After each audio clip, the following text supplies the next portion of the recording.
ప్రపంచ ఆదివాసీ దినోత్సవాన్ని పురస్కరించుకొని ప్రపంచవ్యాప్తంగా కూడా ఈరోజు పెద్ద ఎత్తున ఆదివాసులందరూ కూడా ఈ యొక్క దినోత్సవాన్ని జరుపుకుంటున్నారు.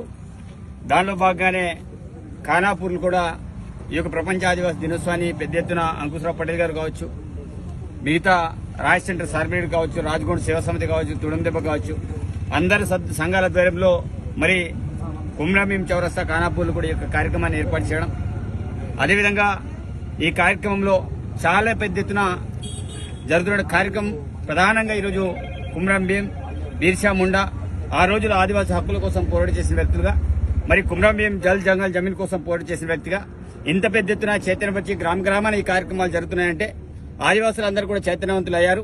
ఏదైతే వాళ్ళకి సంబంధించిన హక్కులను వాళ్ళన్నిటి కూడా రక్షించాలనే ఆలోచనతో పెద్ద ఎత్తున ఆదివాసులు రాష్ట్ర వ్యాప్తంగా కూడా ఈ కార్యక్రమాన్ని ఈరోజు చేపట్టడం అనేది జరిగింది. ఇవి జిల్లా కేంద్రంలో జరుగుతున్నాయి, మండల కేంద్రంలో జరుగుతున్నాయి. మరి ఈ కార్యక్రమంలో ఈరోజు ప్రధానమైన అంశం, ఈరోజు చాలా రోజుల నుంచి నాకు ఆదివాసులందరూ కూడా చెప్తున్న విషయం, రాజ్ సెంటర్ సార్మేల్ కావచ్చు, పటేల్ కావచ్చు, అదేవిధంగా తుడుందెబ్బ సంబంధించిన వ్యవస్థ కావచ్చు, ప్రతి ఆర్గనైజేషన్ కూడా చెప్పేది ఒకటే, పోడు భూములకు సంబంధించిన సమస్యను పరిష్కారం చేయాలనే ఆలోచన. ఈరోజు ప్రతి ఒక్కరు కూడా మాట్లాడే అంశం ఒకటే, ఈరోజు ఏ వేదికల్లో చూసినా పోడు అంశం ఉంటే తప్ప వేరే అంశాలు ఏవి కూడా ఉన్నాయి. కాబట్టి రాష్ట్ర వ్యాప్తంగా జరిగే కార్యక్రమంలో ప్రధానమైన అంశం అడవి సమస్య. ఆ సమస్యల మీదనే మరి అందరూ కూడా పెద్ద ఎత్తున మాట్లాడబోతున్నారు. అదేవిధంగా ఈరోజు అదృష్టం కలిసి వచ్చి సండే వచ్చేసింది. ఒకవేళ మండేనే ట్యూస్డేనే ఉండి ఉంటే పెద్ద ఎత్తున మండల కేంద్రాలు పోయి వినతి పత్రం ఇచ్చే కార్యక్రమాన్ని కూడా వాళ్ళు చేయడానికి సిద్ధంగా ఉండే. కానీ ఆదివారం రావడం, దాంతో ఎవరికి వినతి పత్రం ఇవ్వనట్టు పరిస్థితి.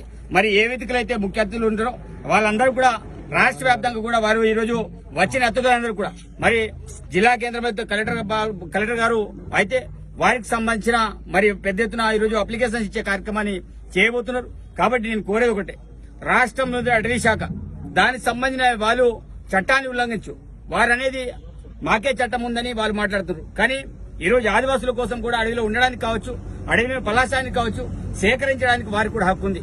ఆ హక్కు ప్రకారం తప్పకుండా వారి అవకాశాన్ని ఇవ్వాలని కూడా విజ్ఞప్తి చేస్తూ, ఏదైతే మన ప్రాంతంలోని సమస్యలను కూడా పరిష్కారం అయ్యే విధంగా తప్పకుండా అటవీ శాఖ అత్యుత్సాహం కంటే మరి ఈ సమస్యను ఎట్లా పరిష్కారం చేయాలని ఆలోచన చేయాల్సిందిగా మరి అటవీ శాఖను విజ్ఞప్తి చేస్తున్నాను. ఆదివాసులందరూ కూడా నేను మళ్ళీ ఒకసారి విజ్ఞప్తి చేస్తున్నాను, ఎక్కడ కూడా సహనాన్ని కోల్పోయి మరి ఎలాంటి ఇబ్బందులు కాకుండా ఒక శాంతియుత వాతావరణంలోనే మీరు ఇచ్చే అప్లికేషన్లు కావచ్చు, ఏదైతే మనం చేసే ఉద్యమాలు కావచ్చు, శాంతియుత వాతావరణంలో ఉండాలని ఈ సమయాన్ని విజ్ఞప్తి చేస్తున్నాను. ధన్యవాదాలు. జై